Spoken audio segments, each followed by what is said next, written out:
Querido profesor, buenos días, pero este tema sí va a estar difícil, profesor, porque es que, profesor, ¿cómo va a ser posible, profesor? ¿Cómo vamos a ver esas cosas, profesor? Que usted dice, va a hablar de la iglesia y todavía del Cristo podrido, y por qué eso es Sodoma y Gomorra. ¿Qué quiere decir eso, profesor?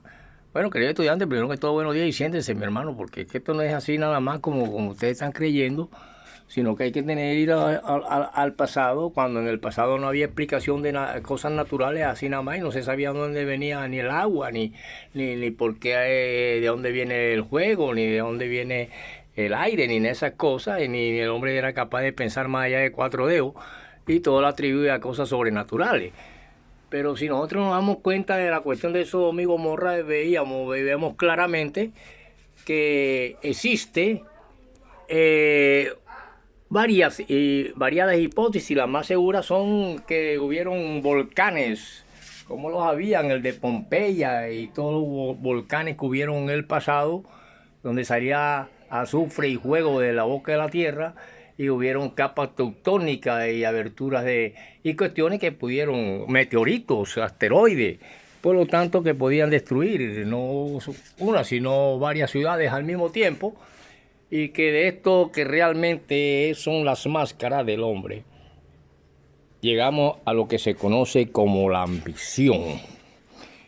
Y la ambición y la gula, ojo, la gula son las que van según el libro, y pueden ir a Jueces 20, podemos mirar muchas cosas, se dan cuenta como un levita, le cogen a la mujer, se la violan hasta matarla, y entonces él decide partirla en 12 pedazos y se las manda a las 12 tribus de Israel, y la cuestión de los benjamitas.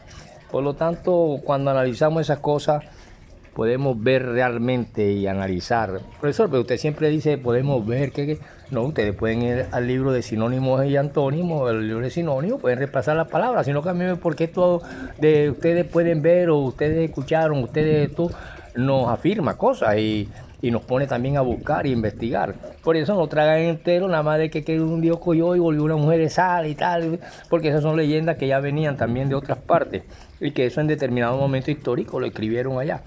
Aquí lo que estamos viendo es la gula. ¿Cómo es posible que con tantos miles de millones de personas hambrientas en un país, o millones de personas hambrientas en un país, otros tengan grandes supermercados con miles de millones de toneladas de alimentos? ¿Se las comerán ellos solos? Eso es gula. ¿Por qué unos países ultra, multi, están a punto de destruir la tierra? Ahí viene la ambición, el saqueo, el robo. Ah, sí, profesor, teniendo eso en cuenta. ¿Por qué unos países se afanan por tener bases militares en tierras extranjeras? Es como si usted fuera en una casa ajena, con un látigo en la mano, con un fusil, a que todo el mundo se arrodille porque usted es el puta. O porque usted Dios le dio que esa casa era suya, y todo lo que viene es suyo. Y entonces eso calaba en la antigüedad, ya no. Y por eso se van quedando muchas teorías cuando son demostrados lo contrario. Por ejemplo, aquí vemos nosotros, sí, profesor, pero díganos primero lo de la iglesia. Bueno, pero déjeme decirle primero de que aquí tenemos la Constitución Política de la República Bolivariana de Venezuela, y también tenemos la Constitución Política de Colombia, donde en la República Bolivariana dice, por allá en los capítulos quinto, cuarto, quinto, y nos habla de prohibido, y no se aceptan bases militares en tierra venezolana. Y sin embargo hay países donde es tanta la imposición y la injusticia y la arbitrariedad del poderío, de la usura, el saqueo, el sadomasoquismo, el sadismo, las desviaciones sexuales, de que un país quiere imponer su cultura y lo impone a través de las armas que tiene desarrolladas, y por eso prohíben que otros países también se fortalezcan para que se defiendan. Entonces dice la Constitución Política de la República Bolivariana, prohibido las bases militares, que está el Palacio Miraflores, prohibida las bases militares extranjeras y de cualquier imperio en nuestra tierra. Y así, querido estudiante, la cuestión del Cristo podrido y la iglesia es que ¿quién es el dueño de la iglesia. Voy a dar las clases en una sola. Hombre, resulta que una vez el Vaticano se dio por quebrado. Imagínate, donde hay tanto oro por dentro y riquezas y que manejan economías del mundo, se dio por quebrado. Se llamó el Banco Ambrosiano en Rojo. En esa época yo estaba todavía un poco desarrollándome. Y cuando eso sucede, llega y al darse en quiebra el Papa llegó y dijo que todas las iglesias de cada barrio ellos mismos se sostengan. El párroco tiene que hacer que la misma comunidad es dueña de su iglesia. Por ejemplo, aquí en San Felipe, los dueños de esa iglesia es la iglesia San Felipe. El barrio San Felipe, dueño de la iglesia San Felipe. El barrio San Roque, dueño de la iglesia San Roque. La iglesia del Carmen, dueño de lo del Carmen. El San Francisco, lo de la Delicia, así etcétera. Torcoroma, por allá. Todo barrio, toda comunidad es dueña de su iglesia, o sea, donde se reúne esa filigresía. Mientras que otras, que por ejemplo te llega un vendedor de aguacate y por algún motivo viene y alquila 20 mesas y las 20 mesas alquila un apartamentico y le llegan 4 o 5 jubilados, aquel hombre no ganaba nada y empieza a ganarse algo cuando viene a ver la propaganda y a luchar por aquella fe, porque eso le sirve para alienar las mentes y le llaman evangelización. Pero lo que le interesa aquí realmente en su corazón es el cliente. Imagínese usted 50, 70 en una congregación de pensionados que se ganen 7, 6, 4, 5 millones. A un hombre que antes tenía que caminar bastante para vender su aguacate y no pasaba de su salario de 8,000, 10,000, 15,000 pesos diarios, y de pronto se ve de la noche a la mañana que le entran millones sin trabajar por rezar por otro, por orar por otro. Y entonces ya ese apartamentico y esas sillas alquiladas pueden ir convirtiendo en de propiedad propia, y cuando venga a ver una casa de 2 o 3 pisos, carros en la puerta, y algunos son hasta multimillonarios en Estados Unidos con el evangelio de Juan Hu y el protestantismo. Pero esas inmensas mansiones y esas casas de 2 pisos de ese que vende aguacate o buñuelo y de pronto se convierte el Cristo en una mercancía y aquello se convierte en un negocio. Pero esa iglesia o ese grupúsculo, esa gruta o esa reunión de congregados, el dueño es quien dirige y paga a los predicadores. ¿Cómo me pagaba el hermano Coba, el pastor Coba? Me pagaba a mí cuando daba una clase de bibliología. Entonces ese dueño es propietario de esa iglesia y luego pasa y está en notaría y todo eso pasa a sus hijos de herencia. Mientras que en la iglesia San Felipe o la iglesia Fátima del Valle es del barrio Valle y de San Felipe. Esta calle usted puede ir a cualquiera y eso ustedes son los dueños de la comunidad. Puede caerle una bomba y volar esa vaina que ahí esa iglesia. Mientras la otra tiene escritura en notaría de ese pastor y de sus hijos que van heredando como toda herencia. Por lo tanto, podemos ir y analizar esta cuestión: por qué un levita, al llegar a Sodoma y Gomorra, que es destruida vamos a ver a la teoría bíblica que lo recoge, que ya fueron hechos que sucedían cuando aquellos reyes, levitas y todas esas cuestiones, y que realmente Sodoma y Gomorra pudo ser un meteorito o uno de los tantos volcanes que cada ratico estaba en erupción. Dice en el capítulo 1, a raíz de eso salieron todos los hombres de Israel, los del territorio que va desde Dan hasta Beerseba, y los de la tierra de Galaad, y todo el pueblo se reunió de común acuerdo delante de Jehová. Dice aquí, en otra Biblia dice Yahvé, que es realmente las letras, 4 letras antiguas. Los jefes del pueblo y todas las tribus de Israel ocuparon sus puestos en la congregación del pueblo de Dios. Eran 400,000 soldados armados con espada. Los benjaminitas, ojo que esta era una de las últimas tribus que llegaron, que vinieron con José, uno de los hijos de José, Benjamín y Efraín, se enteraron de que los hombres de Israel habían subido a Mizpá.